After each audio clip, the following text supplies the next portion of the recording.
Aston Villa PSG. Look, this match is somehow because he remains small. He remains small. May Unai Emery snatch him from Luis Enrique today. He remains small. How can you be beating person 3-1 and coming back to beat the person 2-0 first half? Later, remains small. 4-5, 5-4, or be 4-5, whatever. How do you feel about the game? Honestly, when the game started and PSG took the lead and then doubled the lead, I felt like, well, that's how it should go.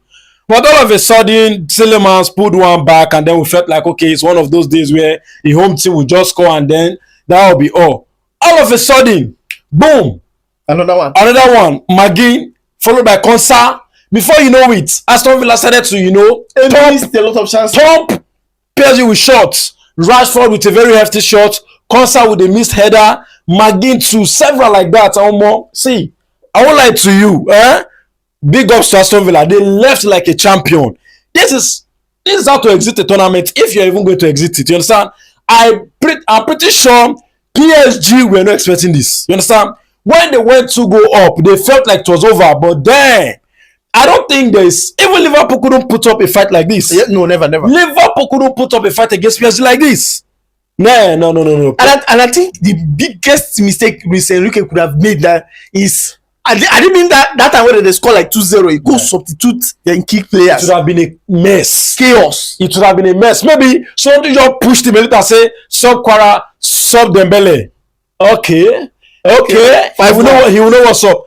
See, today, Aston Villa was going to like shock everybody because just imagine the headline that PSG shocking exit in the hands of Aston Villa. How would you feel? I was not even seeing that fixture. If you gave me 1 million naira, there was no way I would have bet Aston Villa to come out as the winner of the game. How? Scoring 3 goals, not just 3 goals, they came back from behind. Do you know how crazy that it was? Tiny margin.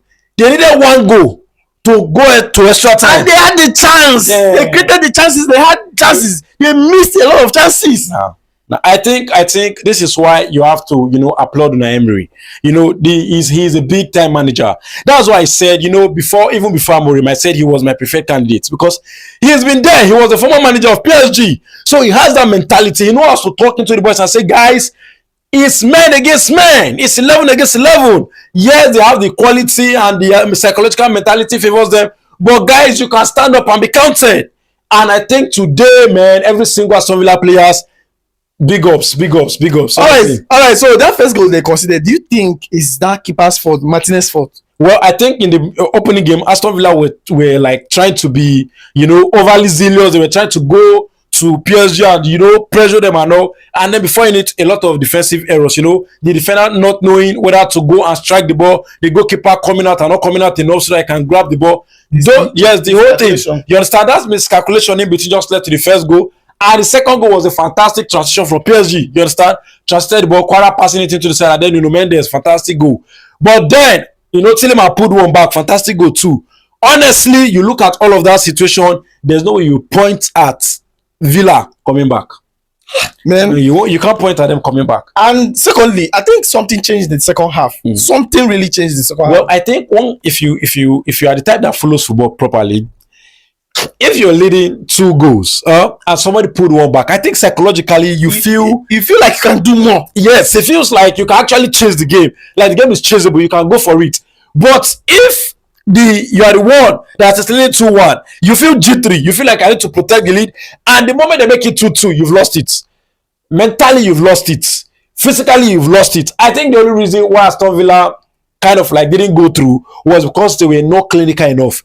If they had clinical attackers, PSG is bye-bye. I don't know. PSG's name is bye-bye. And PSG has to understand from now, no matter how you feel like you've dominated or qualified through whatever, you have to remain in the game. The referee's whistle should be the reason why you feel like you have won. If the final whistle does not come, don't ever... they've suffered a very devastating loss to Manchester United. It was shocking then when I took kids to go and beat them. It would have happened today again. Aston Villa would have turned them and then go through. Because I believe if Aston Villa put one back again and made it 4-2, they will qualify. It's 4-5. Exactly. No, I mean if they had made it 5-5 aggregate. You know, it was 3-2. Yeah. They needed just one game to make it 4-2. If they had done that and made it 5-5, period. It's gone. Period. It's gone because it will go extra time and Aston Villa will score again. The psychological advantage with Aston Villa already, they would have gone through.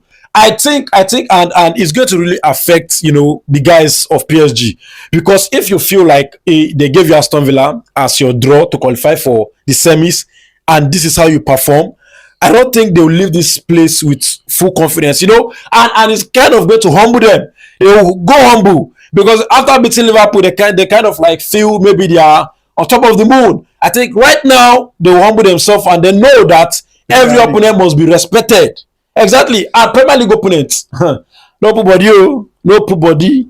All right, so guys, what you think about it? Tell me what your thoughts are on the comment section and let us know your opinion too. Thank you guys for always following us and see you on the next one.